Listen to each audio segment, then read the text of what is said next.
Fala, Thiago Meirelles aqui para mais um vídeo de palpites agora em tênis. Vamos dar uma revisada no que está acontecendo nessa segunda-feira, dia 18 de outubro.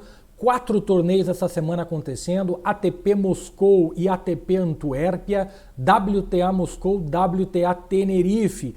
Os 3 primeiros que eu falei em quadra indoor, fechada, dura, obviamente, e o WTA Tenerife, primeira vez que acontece o torneio, acontecendo em quadra dura outdoor, né? Aberta, como a gente vem acompanhando nas últimas semanas. Então, essa é a primeira coisa que a gente precisa ter em mente, que são torneios com características diferentes e aí na hora de a gente fazer as nossas escolhas a gente precisa ter isso bastante claro na cabeça. Alguns jogos já aconteceram, os jogos começaram bem cedo e vão acontecer bem cedo essa semana. Estou gravando este vídeo já no começo, na metade da manhã de segunda-feira e é de propósito porque eu queria ter um pouquinho mais do feeling dos jogos acontecendo. Já assisti 3 ou 4 jogos, já dá para saber como que estão as condições. Estão muito parecidas com as condições dos torneios anteriores, nas edições anteriores, né? Então, Moscou e Antuérpia, primeiro tem uma característica do ATP de Moscou, que está sendo jogado em 2 locais diferentes. Quadra central é num lugar, quadra 1 e quadra 2 é em outro lugar. De qualquer maneira, as condições são muito parecidas pelo que eu vi até agora. É uma quadra indoor, fechada, dura, mas lenta.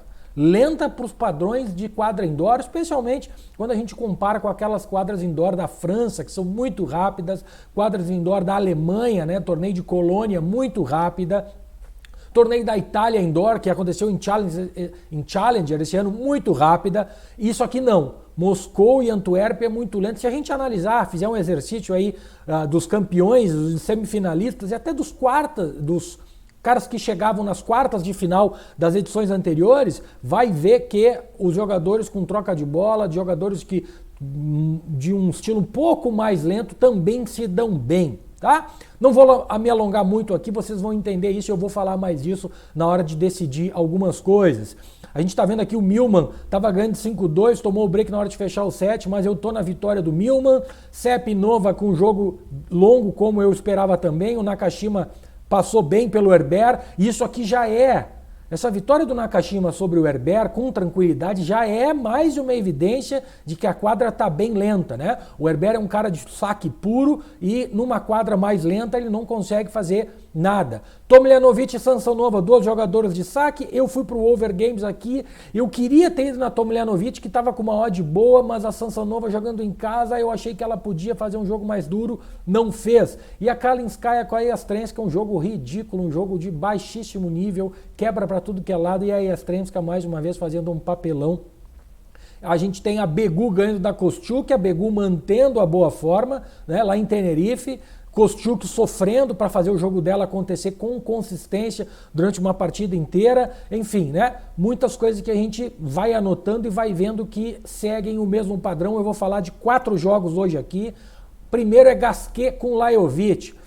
A gente vê que a forma do Lajovic é triste, né? Ela chega a ser triste, ela nem é ruim, ela chega a ser triste, né? Não ganha de praticamente ninguém. Começou a gira de quadradura até fazendo bons jogos, ganhando do Rusevor e do Aliassime, e depois perdeu do Ruud e entrou num buraco de novo. Muito ruim a campanha do Lajovic, a temporada como um todo muito ruim, mesmo no Saibro, onde ele gosta de jogar com resultados bem complicados, e uma única vitória aqui do Per no US Open, num jogo que o Per, né, se não fosse o Per, se não tivesse aquela cabecinha dele, até tinha ganhado aquela partida. O Gasquet vem pegando o ritmo de jogo aí nos Challengers, jogou 2 Challengers na França, né? Foi até bem, num ele perdeu para o Morangue, se eu não me lembro, isso aqui era semifinal, né? E perdeu para o VSL semana passada em Orleans, que não é um resultado muito bom, né? É uma derrota para o VSL indoor até relativamente um pouco preocupante, mas vejam que é sempre jogo longo, né? Vejam sempre o Gasquet dando umas rateadinhas. O que eu espero para esse jogo aqui? Né? A gente tem essa vitória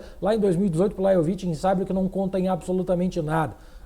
É um momento totalmente diferente.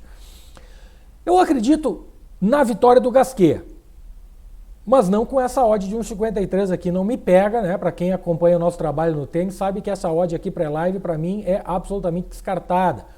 Mas eu também não vou numa vitória do Lajovic a 2,50. Para um jogador que está com uma forma muito ruim, eu não posso acreditar numa vitória de 2,50 do Lajovic. Não acreditar na vitória, não posso pegar uma odd para 2,50. Eu acredito aqui num 2-1 Gasquet. Acredito num 2-1 Gasquet. Então a gente tem a possibilidade de ir primeiro para o over games. Só que o over 21,5 a 1,70 e pouco, só até acho que é uma boa odd. Se alguém encontrar aí, a Unibet não tem no Brasil, se alguém encontrar algum site com uma odd acima de 1,70 para o over 21,5, é boa. Porque normalmente vai encontrar essa odd para o over 22. Tá? O over 22, que eu já não gosto da odd. Over 22 a 1,70, para mim eu já não gosto. Então teria que ir para um 22,5. 22,5. 22,5 é um pouquinho arriscado, mas acredito que bata, porque eu acredito que o Gasquet, um setzinho ele entrega.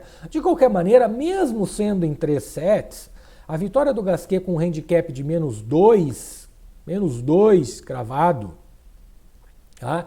É muito interessante. Eu estou vendo aqui o -1,5, -2,5. Não, aqui é -2,5 sets. Não, tá, então tá.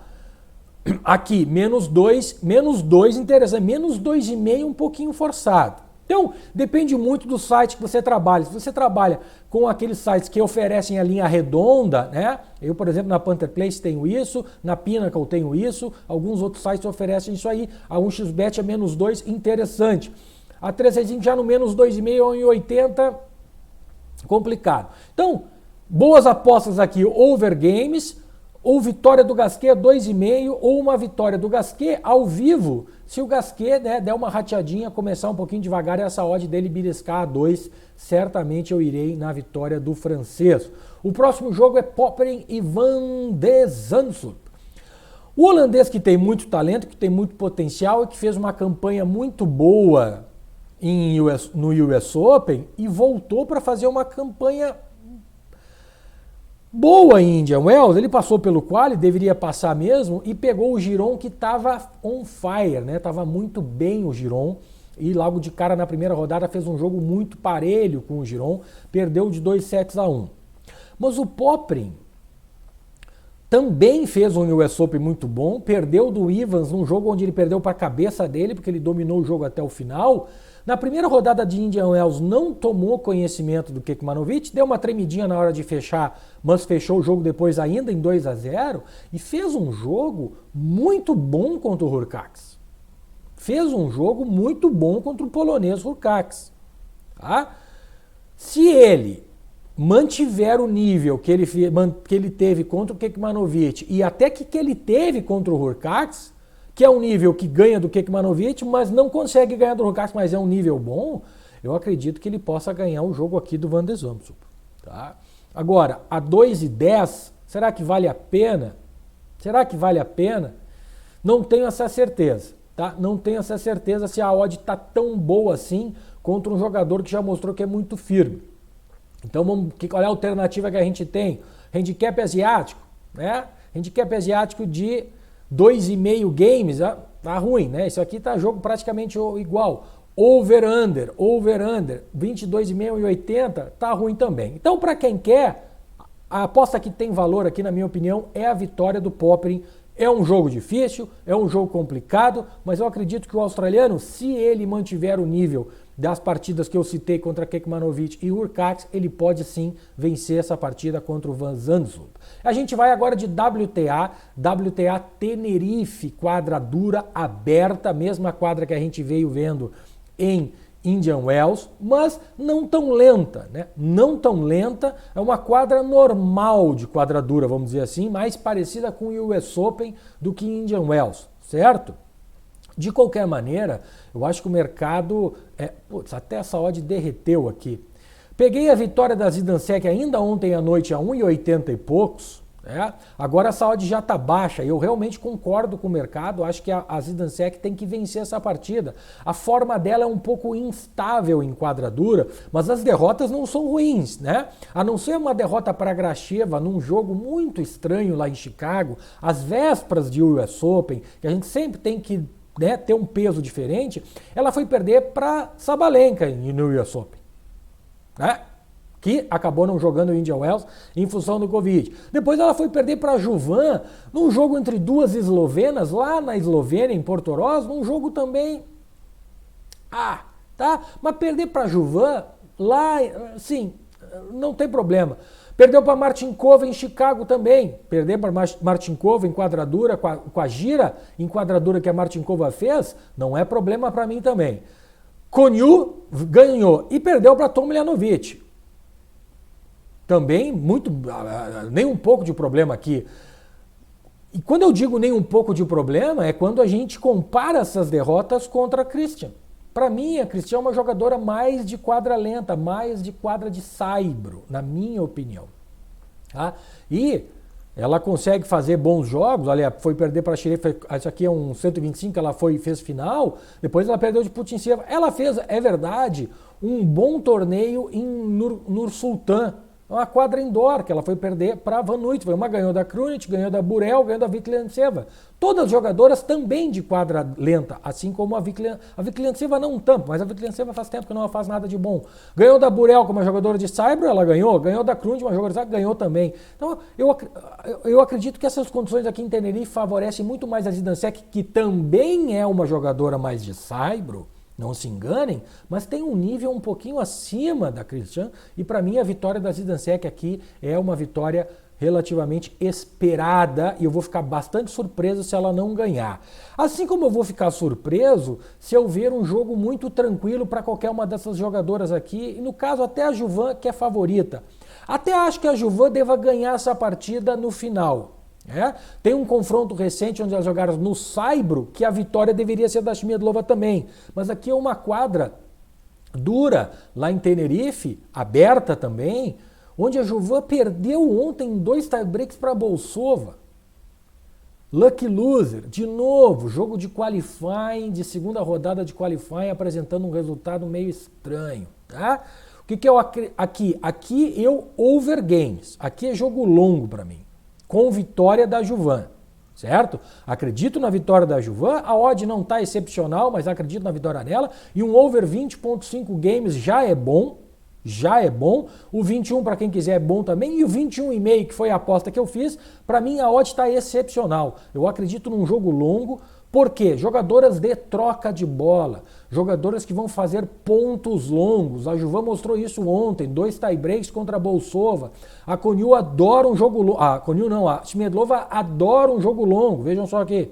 Adora jogo longo, adora jogo de 3 sets. Muitos jogos de 3 sets. Ela é uma jogadora que sempre joga pelo menos um set bom. Ela sofre para ganhar partidas, o mental dela é muito fraco, mas ela tem um backhand na paralela muito pesado que vai incomodar o lado direito da Juvan. Tá? Então acredito aqui numa vitória da Juvan e acredito num jogo longo aqui também. Beleza? Eu volto mais tarde ainda no dia de hoje para jogos de amanhã, para a gente tentar pegar a rodada inteira e escolher alguns jogos, né? Tem mais um leque maior de jogos para a gente escolher. Deixa o like, comenta, se inscreve, que a gente está aí trazendo todo dia muitas novidades, muitos palpites para vocês. Grande abraço, keep it green.